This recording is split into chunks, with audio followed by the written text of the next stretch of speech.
अब्बू की कहानी। कैची त्योहार की कहानी। हर साल चंद्र कैलेंडर के 7वें महीने की 7वीं तारीख को यह चीन का पारंपरिक त्योहार है, कैची त्योहार। यह चीन के पारंपरिक त्योहारों में सबसे रोमांटिक त्योहारों में से एक है। कैची त्योहार की उत्पत्ति के बारे में एक दुखद और सुंदर कहानी है। कहते हैं कि आकाश में एक वेवर गर्ल स्टार है और एक काउहर्ड स्टार भी है। वेवर गर्ल और काउहर्ड एक दूसरे से प्यार करते थे और उनके दिल एक दूसरे से जुड़े थे। लेकिन स्वर्ग के नियमों के अनुसार पुरुष और महिला का निजी रूप से प्रेम करना अनुमति नहीं थी। वेवर गर्ल स्वर्ग की रानी की पोती थी, इसलिए रानी ने काउहर्ड को धरती पर निर्वासित कर दिया। सजा के तौर पर वेवर गर्ल को लगातार बादलों की कढ़ाई करनी पड़ी।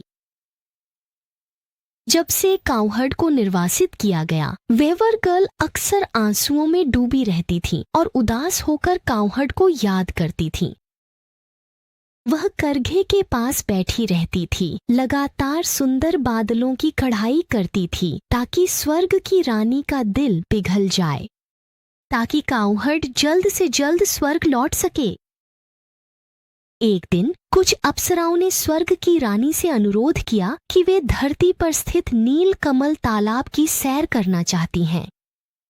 उस समय रानी का मूड अच्छा था तो उन्होंने उनकी बात मान ली। उन्होंने देखा कि वेवर गर्ल हमेशा दुखी रहती है, तो सबने मिलकर रानी से अनुरोध किया कि वेवर गर्ल को भी साथ चलने दें। रानी भी अपनी सजा भुगत रही पोती के लिए दुखी थी, इसलिए उसने उन्हें जल्दी जाने और जल्दी लौटने का आदेश दिया।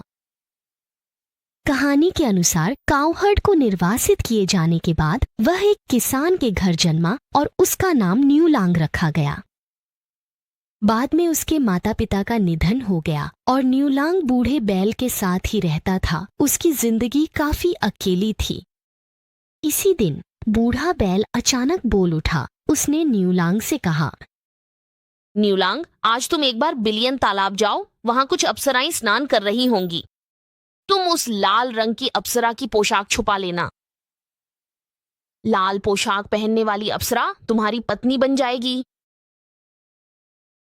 न्यूलांग को जब बूढ़ा बैल इंसानों की तरह बोलता दिखा तो वह हैरान भी हुआ और खुश भी। फिर उसने पूछा, बड़े भाई बैल, क्या तुम सच में बोल सकते हो? क्या तुम जो कह रहे हो वह सच है?